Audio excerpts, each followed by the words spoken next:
അസ്സലാമു അലൈക്കും വറഹ്മത്തുള്ളാഹി വബറകാതുഹു. ബിസ്മില്ലാ വൽഹംദുലില്ലാ വസ്സലാത്തു വസ്സലാമു അലാ റസൂലില്ലാ. അൽഹംദുലില്ലാഹ്, അല്ലാഹു സുബ്ഹാനഹു വ തആലയുടെ മഹത്തായ അനുഗ്രഹം കൊണ്ട് നമുക്ക് അല്ലാഹു സുബ്ഹാനഹു വ തആലയുടെ പരിശുദ്ധമാക്കപ്പെട്ട നാമങ്ങൾ പഠിക്കാൻ അല്ലാഹു അവസരം നൽകി. അൽഹംദുലില്ലാഹ്. അള്ളാഹുവിനെ നമുക്ക് അടുത്തറിയാനും അതിലൂടെ റബ്ബിലേക്ക് നമുക്ക് കൂടുതൽ അടുക്കാനും അള്ളാഹുവിൻ്റെ ഇഷ്ടദാസന്മാരായി തീരാനും റഹ്മാനായ റബ്ബ് നമുക്ക് എല്ലാവർക്കും തൗഫീഖ് നൽകട്ടെ. ആമീൻ. അള്ളാഹുവിനെ കുറിച്ച് നമുക്ക് അറിയാനുള്ളൊരു അവസരം കിട്ടുക എന്ന് പറയുന്നത് സത്യത്തിൽ നമുക്ക് വലിയൊരു സൗഭാഗ്യം തന്നെയാണ്. നമ്മുടെ ജീവിതത്തിലുള്ള ഏറ്റവും വലിയ സൗഭാഗ്യം. അൽഹംദുലില്ലാഹ്. അള്ളാഹു നമ്മളിൽ നിന്ന് എല്ലാവരും അള്ളാഹു സ്വീകരിക്കുമാറാകട്ടെ. ആമീൻ. അള്ളാഹുവിനെ ഏറ്റവും കൂടുതൽ അടുത്തറിയുമ്പോൾ അതിനനുസരിച്ച് നമ്മളെ ജീവിതത്തിൽ, നമ്മളെ കർമ്മങ്ങളിൽ, എല്ലാ പ്രവർത്തനങ്ങളിൽ, സ്വഭാവങ്ങളിൽ എല്ലാം മാറ്റം ഉണ്ടാവണം. നമ്മുടെ ഇബാദത്തുകളിൽ തന്നെ പ്രത്യേകം അള്ളാഹു സുബ്ഹാനഹു വ തആലക്കുള്ള ഇബാദത്ത് എന്ന് പറയുന്നത് അത് നമ്മൾ ഇഷ്ടത്തോടു കൂടി ചെയ്യണം എന്ന് പറയുന്നത്. അപ്പോഴാണ് അത് ഇബാദത്താകും. അള്ളാഹുവിനോടുള്ള ഇഷ്ടം അത് നമ്മളെ നഫ്സ് പിന്നെ അതുപോലെ റസൂൽ സല്ലല്ലാഹു അലൈഹി വസല്ലമയോടുള്ള ഇഷ്ടം അത് നമ്മളെ ശരീരം, അതായത് നമുക്ക് ഇത് രണ്ടും കൂടി ചേരുമ്പോഴാണ് നമുക്ക് ഒരു ജീവൻ ഉണ്ടാകുന്നത്. അതായത് ശരീരവും പിന്നെ നഫ്സ് എന്നല്ല പറഞ്ഞത്, റൂഹ്. അള്ളാഹിനോടുള്ള ഇഷ്ടം എന്നുള്ളത് നമ്മളെ റൂഹും നമ്മളെ റസൂൽ സല്ലല്ലാഹു അലൈഹി വസല്ലമയുടെ ഇഷ്ടം നമ്മളെ ശരീരം. അതായത് നമ്മൾക്ക് ഇത് രണ്ടും ഉണ്ടെങ്കിലേ നമുക്ക് ജീവനുള്ളൂ. അപ്പം നമുക്ക് അള്ളാഹുവിനെ ഏറ്റവും കൂടുതൽ ദിക്ർ ചെയ്യാൻ പറ്റുന്ന നല്ലൊരു വിശ്വാസിയായിട്ട് ദുനിയാവിൽ ജീവിച്ച് മരിക്കാൻ അള്ളാഹു നമുക്ക് എല്ലാവർക്കും തൗഫീഖ് നൽകട്ടെ. ആമീൻ. ഇപ്പോൾ നമ്മൾ കഴിഞ്ഞ ക്ലാസ്സിൽ അള്ളാഹു എന്നുള്ള അള്ളാഹു സുബ്ഹാനഹു വ തആലയുടെ അള്ളാഹ് എന്നുള്ള ആ ഒരു നാമമാണ് മനസ്സിലാക്കിയത് അല്ലേ? അൽഹംദുലില്ലാഹ്. ഇന്ന് നമുക്ക് പറയാനുള്ളത് അർ റബ്ബ്. അർ റബ്ബ് എന്നുള്ള അള്ളാഹുവിൻ്റെ നാമമാണ്. അർ റബ്ബ് എന്നുള്ള ആ ഒരു നാമം അർത്ഥമാക്കുന്നത് എന്താണെന്ന് വെച്ചാൽ, നമ്മളെ സൃഷ്ടിച്ചും പരിപാലിച്ചും ഉടമപ്പെടുത്തിയും നിയന്ത്രിച്ചും കൈകാര്യകർത്തൃത്വം നിർവഹിച്ചും സൃഷ്ടികളെ മേൽ രക്ഷാകർത്തൃത്വമുള്ളവൻ. അതാണെന്ത്? അർ റബ്ബ്. നമ്മളെ അല്ലാഹു തആല സൃഷ്ടിച്ച് നമുക്ക് വേണ്ട എല്ലാ പരിപാലനങ്ങളും തന്ന് നമ്മളുടെ മേൽ ഉടമപ്പെടുത്തി, ഉടമാവകാശം, പിന്നെ നമ്മളെ നിയന്ത്രിച്ച് കൈകാര്യകർത്തൃത്വം നിർവഹിച്ച് നമ്മളെ മേൽ അല്ലാഹു തആല എന്താക്കുന്നുണ്ട്? ഒരു രക്ഷാകർത്തൃത്വം അതാണ് നമ്മളെ റബ്ബ്. ഇബ്നു അസീർ റഹിമഹുല്ലാഹ് പറയുന്നത് വെച്ചാൽ, ഉടമസ്ഥൻ, യജമാനൻ, നിയന്ത്രിക്കുന്നവൻ, പരിപാലിക്കുന്നവൻ, നയിക്കുന്നവൻ, അനുഗ്രഹമരുളുന്നവൻ, ഇങ്ങനെയുള്ള എല്ലാ വാക്കുകൾക്കെല്ലാം റബ്ബ് എന്ന് ഭാഷയിൽ പറയപ്പെടും. സുബ്ഹാനല്ലാഹ്. ഒന്ന് ആലോചിച്ച് നോക്കില്ലേ? റബ്ബ് എന്ന് നമ്മൾ വേറെ ഒന്നിലേക്കും ചേർക്കാതെ അള്ളാഹിനെ കുറിച്ച് മാത്രമേ പറയപ്പെടുള്ളൂ എന്ന് പറയുന്നത്. ഒരിക്കലും പിന്നെ അള്ളാഹു അല്ലാത്തവരെ കുറിച്ച് പറയപ്പെടുമ്പോൾ ഇതെൻ്റെ റബ്ബ് എന്ന് ചേർത്ത് പിന്നെ അതായത് പിന്നെ ഇന്നതിൻ്റെ റബ്ബ്, അബ്ദുർ റബ്ബ്, പിന്നെ അങ്ങനെ അല്ലാതെ ഒരിക്കലും പിന്നെ ഒറ്റയ്ക്ക് എന്താവില്ല, വേറൊരാൾക്കും ചേർത്ത് പറയൂല എന്ന് പറയുന്നത്. സുബ്ഹാനല്ലാഹ്. ഇപ്പം എന്തെല്ലാം അർത്ഥങ്ങളാണ് വരുന്നത്? ഉടമസ്ഥൻ യജമാനൻ, നിയന്ത്രിക്കുന്നവൻ, പരിപാലിക്കുന്നവൻ, നയിക്കുന്നവൻ, അനുഗ്രഹമരുളുന്നവൻ. ഈ വാക്കുകൾക്കെല്ലാം റബ്ബ് എന്നുള്ള ആ ഒരു റബ്ബ് എന്ന ഭാഷയിൽ പറയപ്പെടുന്നു പറയുന്നത്. സുബ്ഹാനല്ലാഹ്. പിന്നെ ഒരുപാട് ആശയങ്ങൾ ഉൾക്കൊള്ളുന്ന നാമമാണെന്ത്? പിന്നെ അർ റബ്ബ്. അതുപോലെ തന്നെ നമ്മൾ നേരത്തെ പറഞ്ഞിട്ടുണ്ടായിരുന്നു, അള്ളാഹു എന്ന് പറയുമ്പോൾ അവിടെ അള്ളാഹുവിൻ്റെ എല്ലാ നാമവിശേഷണങ്ങളും അതിൽ ഉൾക്കൊള്ളും. അതുപോലെ തന്നെ അള്ളാഹുവിൻ്റെ നാമവിശേഷണങ്ങളെ മുഴുവൻ വിളിച്ചറിയിക്കുന്ന നാമാണെന്ത്? അർ റബ്ബ് എന്നുള്ളത്.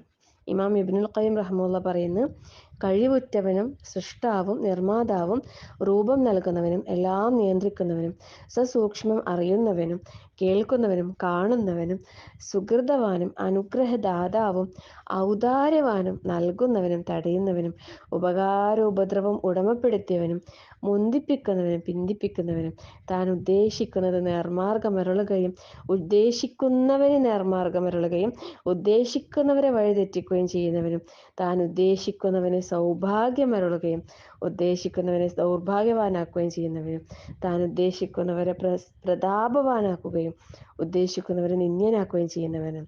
സുബ്ഹാനല്ലാഹ്. ഇതൊക്കെ അള്ളാഹുവിൻ്റെ റുബൂബിയത്തിൻ്റെ ആശയങ്ങളിൽ ഉൾക്കൊള്ളുന്നതാണ്. ഇതെല്ലാം ഉൾക്കൊള്ളുന്ന അസ്മാഉൽ ഹുസ്നയാണ് അത് റബ്ബ് എന്നുള്ളത്. എന്തെല്ലാം കാര്യങ്ങളാണ് ഞാൻ പറഞ്ഞത് അല്ലേ?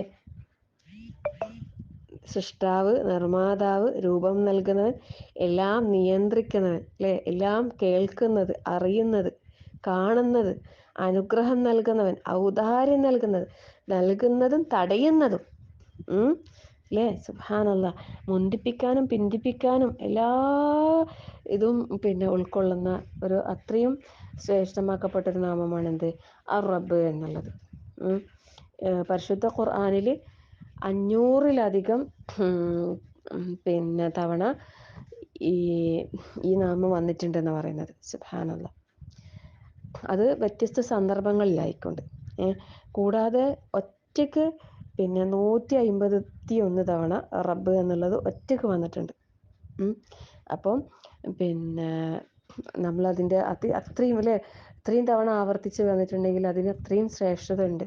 അപ്പം ഇത് 2 വിധത്തിലാണ് റബ്ബിൻ്റെ ഈ തർബിയത്തിനെ കുറിച്ച് അതായത് തർബിയത്തും റുബൂബിയത്തും അത് 2 നിലക്കാണ് വിശദീകരിക്കുന്നത്. ഒന്നാമത്തെ പറയുന്നത് എന്താ വെച്ചാൽ തർബിയത്തുൽ ആം, അതായത് പൊതുവായിട്ടുള്ള പരിപാലനം. അതായത് വിശ്വാസിയെന്നോ അവിശ്വാസിയെന്നോ, പുണ്യം ചെയ്യുന്ന ആളെന്നോ പാപം ചെയ്യുന്ന ആളെന്നോ, സൗഭാഗ്യവാനെന്നോ ദൗർഭാഗ്യവാനെന്നോ, സന്മാർഗിയെന്നോ ദുർമാർഗിയെന്നോ, അങ്ങനെ ഒരു വ്യത്യാസവുമില്ലാതെ എല്ലാവർക്കും ലഭിക്കുന്ന പരിപാലനം. ശരിക്കും അത് നമുക്കറിയാം അല്ലേ? നമ്മളെ സൃഷ്ടിച്ച്, നമ്മളെ ഉപജീവനം നൽകി, നമ്മളെ നിയന്ത്രിച്ച്, നമുക്ക് അനുഗ്രഹങ്ങൾ ചെയ്ത്, എല്ലാവർക്കും ജീവൻ നൽകി, പിന്നെ മരിപ്പിച്ച്, അങ്ങനെ എല്ലാവർക്കും കിട്ടുന്നുണ്ടല്ലോ ഇതൊക്കെ അല്ലേ? മനുഷ്യർക്കും മൃഗങ്ങൾക്കും ഒക്കെ ഉണ്ടല്ലോ ഇത് അല്ലേ? സൃഷ്ടിപ്പും ഉപജീവന മാർഗവും നിയന്ത്രണവും അനുഗ്രഹവും അല്ലെ? ജീവിതം മരണം എല്ലാം എന്തുണ്ട്? മനുഷ്യർക്കും ഇതര ജീവജാലങ്ങൾക്കും എല്ലാം ഉണ്ട്. അപ്പം അത് അള്ളാഹു കോമൺ ആയിട്ട് നൽകുന്നത്. വിശ്വാസിയെന്നോ അവിശ്വാസിയെന്നോ വ്യത്യാസമില്ലാതെ അല്ലെ? പുണ്യം പ്രവർത്തിക്കുന്നവരെന്നോ പാപം പ്രവർത്തിക്കുന്നവരോ വ്യത്യാസമില്ലാതെ എല്ലാവർക്കും ലഭിക്കുന്ന പരിപാലനം, അനുഗ്രഹം. എന്നാൽ രണ്ടാമതായിട്ട് പറയുന്നത് തർബിയത്തുൻ ഖാസാണ്. അത് അള്ളാഹുവിൻ്റെ പ്രത്യേകമായ പരിപാലനം. ഇത് അള്ളാഹു അവൻ്റെ ഔലിയാക്കൾക്ക് മാത്രമായിട്ട് നൽകുന്നതാണ്. അതായത് ആരാണ് ഈ അള്ളാഹുവിൻ്റെ ഔലിയാക്കൾ എന്ന് പറഞ്ഞാൽ? ആരോ ആണെന്ന് നമ്മൾ വിചാരിക്കാൻ പാടില്ല. നമ്മൾ ഓരോരുത്തരും അള്ളാഹുവിൻ്റെ ഔലിയാക്കളാകാൻ ശ്രമിക്കണം, അള്ളാഹുവിൻ്റെ വലിയുകളാകാൻ ശ്രമിക്കണം. എങ്ങനെയാണ്? അള്ളാഹുവിൽ വിശ്വസിച്ച്, അള്ളാഹുവിനെ വഴിപ്പെട്ട്, അള്ളാഹുവിനെ ആരാധിച്ച് ജീവിക്കാൻ അല്ലേ? അങ്ങനെ അള്ളാഹിനെ നമ്മൾ അറിഞ്ഞ് അള്ളാഹുവിലേക്ക് മടങ്ങാനുള്ള ആ ഒരു ഇത് അങ്ങനെ നമുക്ക് ആവാൻ കഴിയും. നമ്മൾ അള്ളാഹുവിന് വലിയ അങ്ങനെയുള്ളവർക്ക് അള്ളാഹു സുബ്ഹാനഹു വ തആല എന്ത് നൽകുന്നു? എല്ലാ നിലക്കും റബ്ബിനെ ഇബാദത്ത് ചെയ്യാനുള്ള ചെയ്ത് ജീവിക്കാനുള്ള തൗഫീഖ് അള്ളാഹു നൽകും. പിന്നെ അള്ളാഹുവിലേക്ക് അങ്ങേയറ്റം മടങ്ങാൻ, റബ്ബിനെ ഏറ്റവും നന്നായിട്ട് അറിയാൻ, ഇരുട്ടിൽ നിന്ന് വെളിച്ചത്തിലേക്ക് നയിച്ചുകൊണ്ട് ഏറ്റവും എളുപ്പമായതിലേക്ക് അള്ളാഹു തആല എന്താക്കും? സൗകര്യം നൽകി, ഏറ്റവും ഞെരുക്കമായതിൽ നിന്ന് അകറ്റി, എല്ലാ നന്മകളും അവർക്ക് ഈസി ആയിട്ട് ചെയ്യാനുള്ള ഒരു സൗകര്യം, എല്ലാ തിന്മയിൽ നിന്നുമുള്ള ഒരു സുരക്ഷ, ഒരു രക്ഷ നൽകിക്കൊണ്ട് അള്ളാഹു തആല അവരെ സംരക്ഷിക്കും. അത് ആർക്ക് മാത്രം ലഭിക്കുന്നതാണ്? അള്ളാഹുവിൻ്റെ വലിയകൾക്ക് മാത്രമായിട്ട് ലഭിക്കുന്നതാണ്. സുബ്ഹാനല്ലാഹ്. അപ്പോൾ നമ്മൾ ഇതിൽ ഒന്നാമത്തെ ആമായിട്ട് കിട്ടുന്ന എല്ലാവർക്കും കിട്ടുന്നുണ്ടല്ലേ? അപ്പം നമ്മൾ വിചാരിക്കുന്നത് ഇത് നമ്മൾ കഴിവ് കൊണ്ടാണ്, അല്ലെങ്കിൽ നമുക്ക് നമ്മളോട് റബ്ബിന് ഇഷ്ടം കൊണ്ടാണെന്നൊക്കെ. അങ്ങനെയല്ല അല്ലേ? അത് എല്ലാവർക്കും കിട്ടുന്നുണ്ട് അല്ലേ? ഇപ്പം മക്കൾ, വീട്, സമ്പത്ത്, സൗകര്യങ്ങൾ, ഇതെല്ലാം വിശ്വാസികൾക്കും അവിശ്വാസികൾക്കും എല്ലാവർക്കും ഉണ്ട് അല്ലേ? ചിലപ്പോൾ അവിശ്വാസികളായിരിക്കും ആ വിഷയത്തിൽ കൂടുതൽ സൗകര്യങ്ങൾ അനുഭവിക്കുന്നുണ്ടാവുക, പറയാൻ കഴിയില്ല അല്ലേ? തെറ്റുകൾ ചെയ്യുന്നവർക്കായാലും ദുർമാർഗികളായി ജീവിക്കുന്നവർക്കായാലും ഒരുപാട് സൗകര്യങ്ങളുണ്ട്. പക്ഷെ അത് ആമാണ്, അത് പൊതുവായിട്ട് എല്ലാവർക്കും കിട്ടുന്നതാണ്. എന്നാൽ അള്ളാഹുവിൻ്റെ ഈ പ്രത്യേകമായ ഈ ഒരു പരിരക്ഷ എന്ന് പറയുന്നത് അല്ലേ? സുബ്ഹാനല്ലാഹ്. അത് കിട്ടാനാണ് നമ്മൾ എന്താക്കേണ്ടത്? പരിശ്രമിക്കേണ്ടത്, പ്രാർത്ഥിക്കേണ്ടത്. അപ്പം നമ്മൾ ആ റബ്ബിനോട് തേടണം.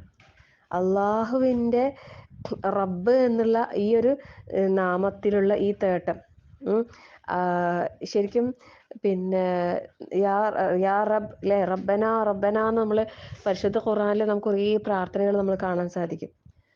ഞങ്ങളുടെ റബ്ബേ അല്ലേ, ശരിക്കും അത് ഏറ്റവും നല്ലൊരു നാമം.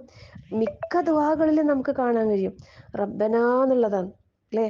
റബ്ബന എന്നുള്ള ആവർത്തിച്ച് നമ്മൾ പരിശുദ്ധ ഖുർആനിലെ പ്രാർത്ഥനകൾ നോക്കുമ്പോൾ 40-ലധികം പ്രാർത്ഥനകൾ തന്നെ റബ്ബന വെച്ചിട്ടുണ്ട് എന്ന് പറയുന്നത്. സുബ്ഹാനല്ലാഹ്.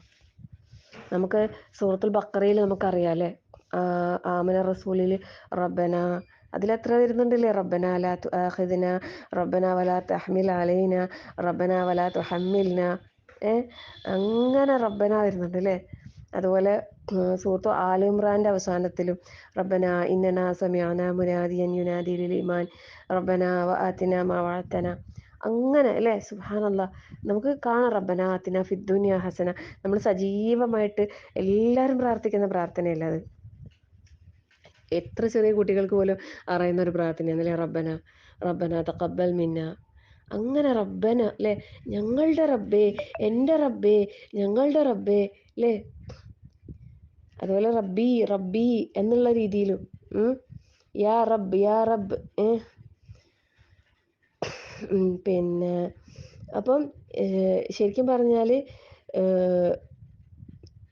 അള്ളാഹു തആലയോട് തേടാൻ വേണ്ടിയിട്ട് നമുക്ക് ഉപയോഗിക്കാൻ പറ്റുന്ന അള്ളാഹുവിൻ്റെ നാമങ്ങളിൽ വളരെ നല്ല നാമം അള്ളാഹു എന്നുള്ളത്, അതുപോലെ റബ്ബ് എന്നുള്ളതും.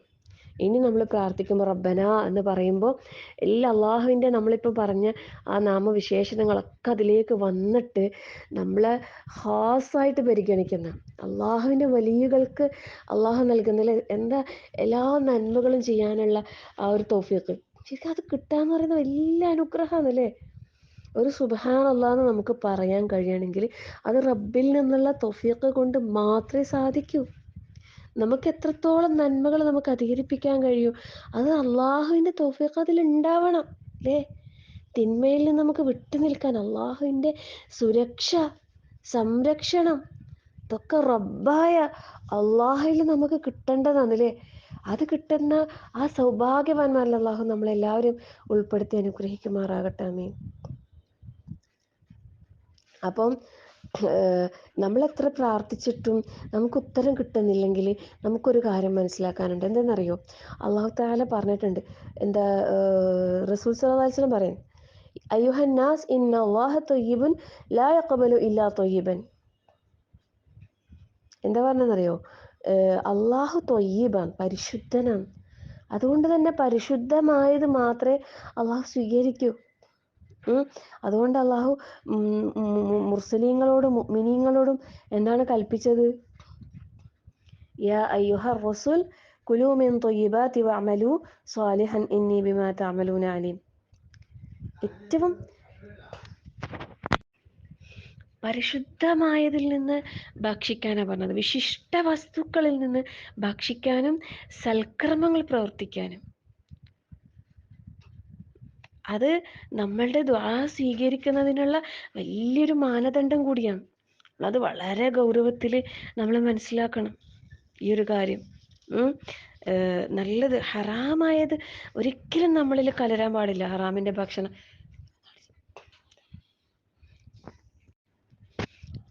ദുആ സ്വീകരിക്കാനുള്ള മാനദണ്ഡം എന്ന് പറയുന്നത് നമ്മളിൽ ഒരിക്കലും ഹറാമ് കലരാൻ പാടില്ല.